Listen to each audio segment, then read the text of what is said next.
Salam, hər vaxtınız xeyir olsun. Bu gün nisbət, tənasüb və faiz dərsinin dərs izahına baxacağıq. Deməli, ilk öncə başlayaq nisbətdən.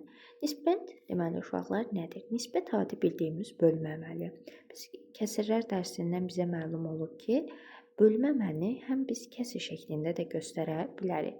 Deməli, burada A-nın B-yə nisbəti və yaxud da biz bunu kəsir şəklində də göstərə bilərik.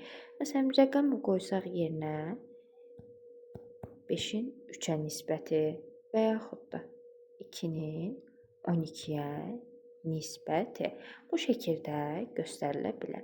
İndi isə danışırıq tənasüb nədir bəs? Deməli, uşaqlar, tənasüb iki nisbətin bərabərliyinə deyilir. Yəni, iki nisbətin biz dedik ki, nisbət bunlardır. İndi deyirik ki, iki nisbətin bərabərliyinə tənasüb deyilir. 2 dənə nisbət yazaq. A bölünsün B, burada da C bölünsün D olsun. Bunların biz bərabərliyinə tənasüb deyəcəyik. Rəqəmlə göstərsək, məsələn,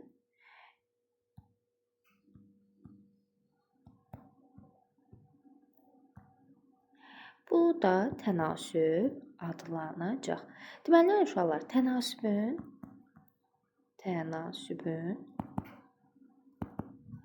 əsas xassəsi var.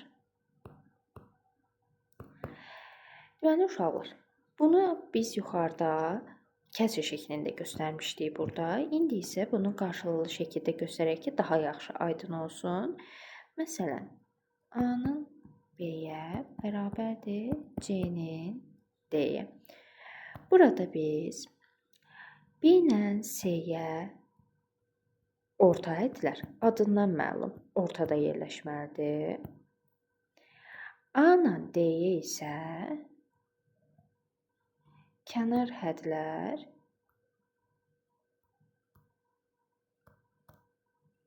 deyəcək. Deməli, tənasübün əsas xassəsi bizə deyir ki, orta hədlərin hasili, orta hədlərimiz nədir? B və C. B və C-nin hasili kənar hədlərin hasilinə bərabər olmalıdır. Kənar hədlərimiz nədir? A və D. A-nın D-yə hasilinə bərabər olmalıdır. Bu tənasübün əsas xassəsidir. Buna aid misal nümunəsinə baxaq. Məsələn, bizə verib ki,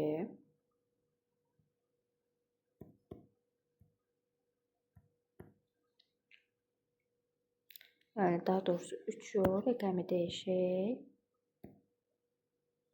Rəqəmlərimizi dəyişək, yaxşı rəqəm olsun. Məsələn,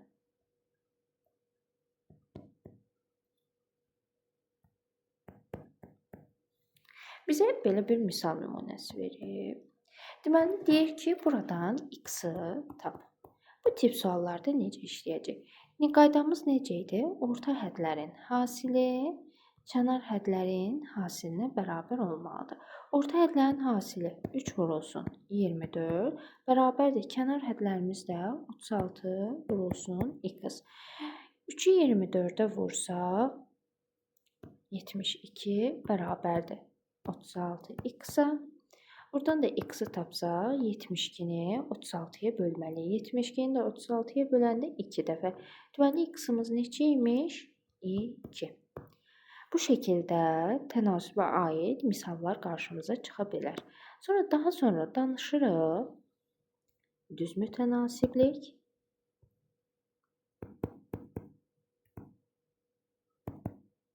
və səhifəni 2 yerə bölək. Bu olsun tərs mütənasiblik. Deməli, uşaqlar, düz mütənasiblik nədir? Bir kəmiyyətin qiymətini nə qədər artırırıq, digər kəmiyyətdə həmin qədər artırsa, bu düz mütənasibdir. Adından məlum. Biri artırsa, digəri də artırsa və yaxud da tam əksinə bir kəmiyyəti nə qədər azaltırıq, digəri də həmin qədər azalırsa, buna düz mütənasib deyəcəyik. Bəs tərs mütənasiblik nədir? Bir kəmiyyətin qiymətini nə qədər artırırıq, digər kəmiyyət həmin qədər azalırsa, biz buna tərs mütənasiblik deyəcəyik. Və yaxud da yenə tərsinə desək, bir kəmiyyətin qiymətini nə qədər azaltırıq, digəri həmin qədər artmalıdır. Adından məlum yenə deyirəm ki, tərs mütənasib şəklində olmalıdır. Biz buna tərs mütənasiblik deyirik. Məsələlərdə qarşımıza necə çıxacaq? Bir-iki misal nümunəsinə də baxarıq. Deməli, düz mütənasib olanda, məsələn, biz məsələlərin çoxunu mütənasiblik qrup həll edirik. Düz mütənasib olanda biz çarpaz şəkildə vururuq. Yəni, A-nı D-yə vurmalıyıq, B-ni də C-yə vurmalıyıq. Amma tərs mütənasiblik olanda isə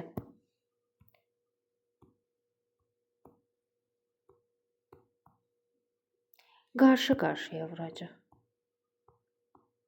Yəni, A vurulsun B bərabərdir C vurulsun D-yə. Məsələn, buna aid indi bir misal nümunəsinə baxaq. Məsələn, bizə deyir ki, bir misal nümunəsi. 5 vedrəyə, məsələn, nə qədər olsun? 15 litr su tökmək olarsa,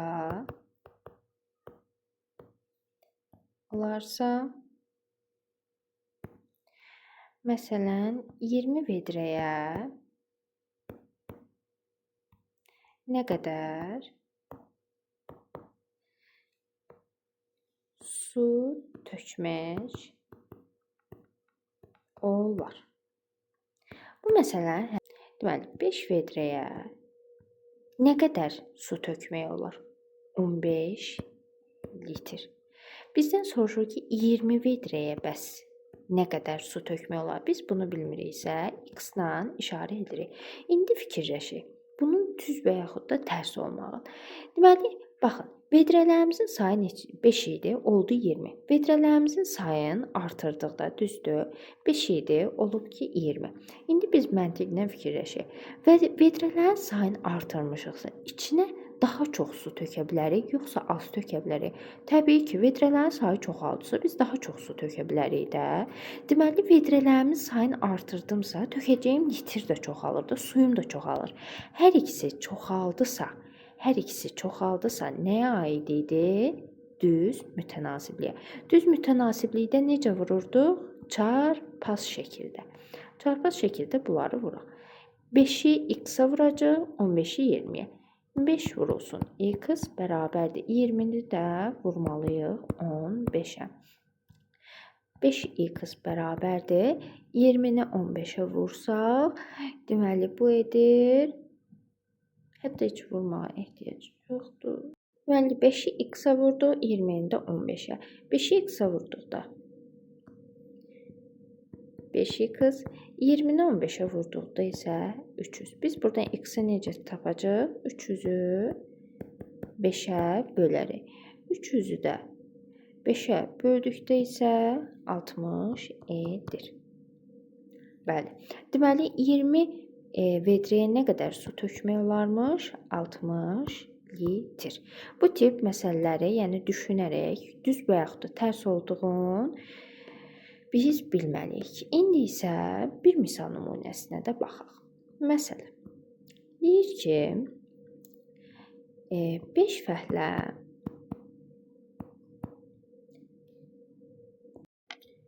deməli, indi bu məsələyə baxaq. Deyir, 5 fəhlə bir otağı, 5 dənə fəhlədir. Bir otağı neçə günə tikilir? 60 günə.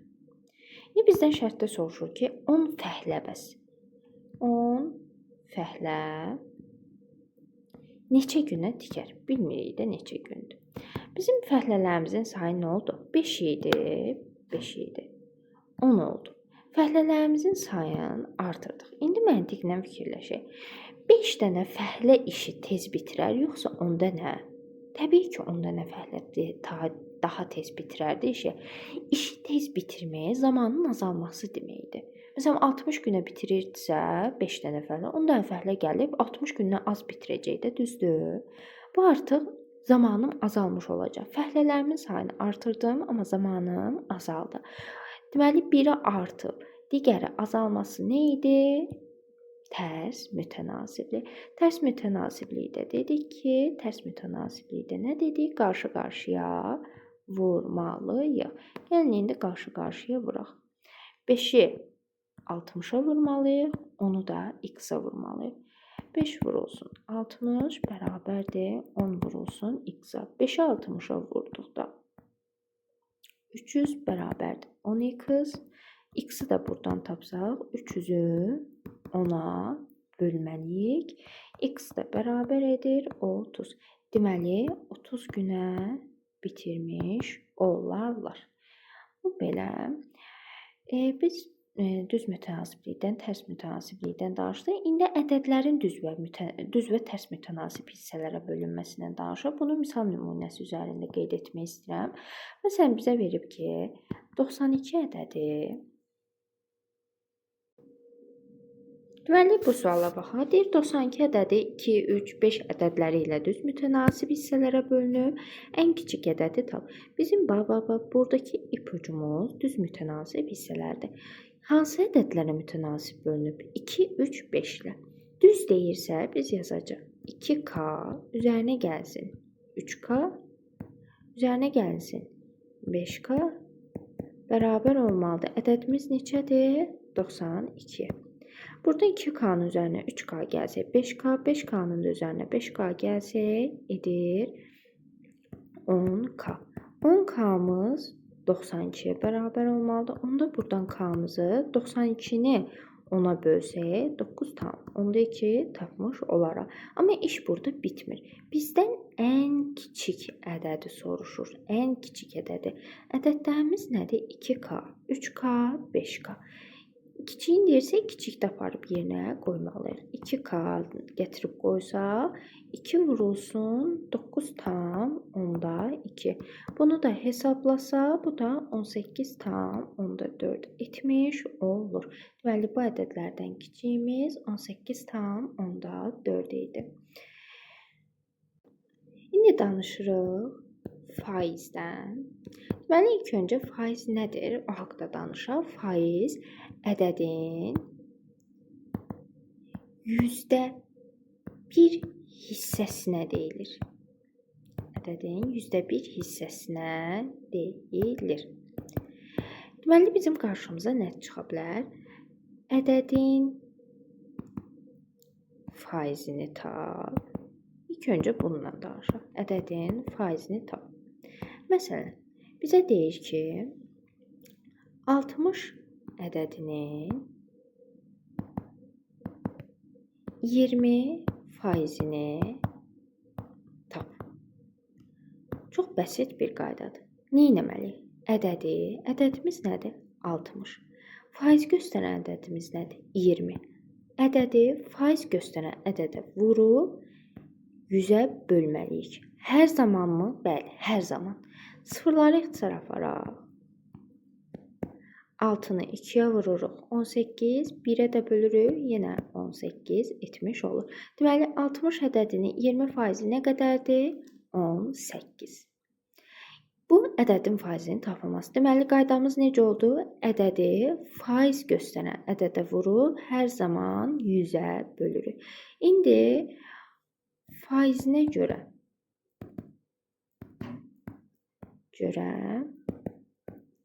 ədədin tapılması. Məsələn, bizə deyir ki, 30% 20 olan ədədi tap. Bunda qayda necədir? Artıq burada faizi verib bizə ədədi tap deyir. Bayaqçında ədədi vermişdi, faizini tap deyirdi. Bax, faizini tap deyir, faizini. Amma bu sualda deyirsə, bizə faizi verib, ədədi tap deyir. Bunda qaydamız necədir? Bizim ədədimiz neçədir? 20. 20-ni ədədi, yəni 100-ə hər zaman vurub faiz göstərən ədədə bölməliyik. Soruları ixtisar aparsa 20-ni ona vursaq 200 da bölünsün 3. Biz indi özümdən rəqəmlər dediyim üçün yaxşı ədədlər alınmır, amma sizi kitablarda test toplananda rahat rəqəmlər alınacaq. Yəni 30% 20 olan ədədimiz neçə imiş? 3-də 200. Yəni ümumi siz qaydanı bilin ki, ədədi 100-ə vurub faiz göstərən ədədə bölməlisiniz. Deməli, başqa nələr çıxa bilər qabağımıza?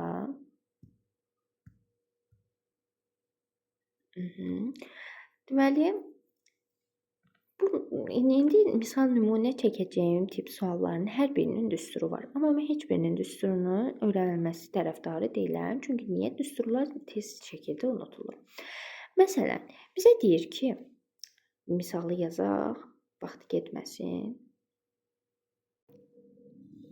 Deməli, bizə bu sualda deyir ki, 25 ədədini 40% artırın. Deməli, birinci ədədin faizini tapmalıyıq ki, mən nə qədər artırmalıyam? Deyir axı 25 ədədini 40% artırın. Birinci ədədin faizini tapmalıyam. Ədədin faizi, ədədi faiz göstərən ədədə vurub 100-ə bölməliyik. 100 ilə 25-i, 25-i ixtisar aparsaq burada 4, 25-i 25-ə böldükdə isə 1 edir. 1-i 40-a vurduq, 40. 4-ə bölsək, 40-ı da 4-ə böləndə 10. Deməli, bunu tapdığımız bizim artımımızdır, artımdır. Cavablarda çox vaxt onu verirlər, uşaqlar da çaşır, götürür onu yazır. Yox, bizə deyir axı artır. Biz niyə artırdıq ki? Heç niyə artırmamışıq. Biz hələ ədədin faizini tapmışıq ki, nə qədər artırmalıyam. Ədədim nədir? 25. Yəni deyir artır demir, biz də artıraq da. 25-in üzərinə artımı gəlirik 35. Deməli 25 ədədinin 40% artırmaq, artıranda cavab nə olur? 35. İndi isə növbəti digər bir misal nümunəsinə baxaq. Deməli, indi bu sual nümunəsinə baxaq. Deyir ki, ədəd 5 dəfə artarsa neçə faiz artmış olar? Bunların hamısının düsturu var. Yenə də deyirəm, mən düstur öyrətmək tərəfdarı deyiləm. Deməli, bir ədəd götürək. Məsələn, mən neçə götürmək istəyirəm? Olsun, 10 götürürüm. Sən istəyirsən 100 götür, istəyirsən 2 götür, istəyirsən 3 götür, istəyirsən 200 götür. Bu sənin ixtiyarında olan bir şeydir. Mənim ürəyim istədi ki, 10 götür. Mənim götürdüyüm ədəd mənim üçün 100% təşkil edir. Bunu mən şərt olaraq qəbul edirəm. İndi mənə nə deyir şərtdə? Deyir 5 dəfə artarsa. Yəni, ədədimi artırım da 5 dəfə. Onu 5 dəfə artırmaq, dəfə artmaq, vurmaq deməkdir. Onu 5-ə vurdum, 50. Deyir, 50 neçə faiz olar? Gəl bunu tapaq. Çarpaz şəkildə vururuq. Hər zamanmı? Bəli, hər zaman. 10x-ə vurduq. 10x. 50-ni 100-ə vurduq. 5000. Buradan da x-i tapsaq, 5000-i 10-a böldükdə edir 500. Deməli, ədədim ilk öncə neçə idi? 100. İndi neçə oldu? 500. Nə qədər artdı? Artımı tapmaq üçün 500-dən 100-ü çıxırıq. Bu da edir 400. Deməli, ədədi 5 dəfə artıranda neçə faiz artmış olur? 400% artmış olur. Yəni, bu tip sualların biz hər birini bu cür tənasiblər quraraq həll edə bilərik.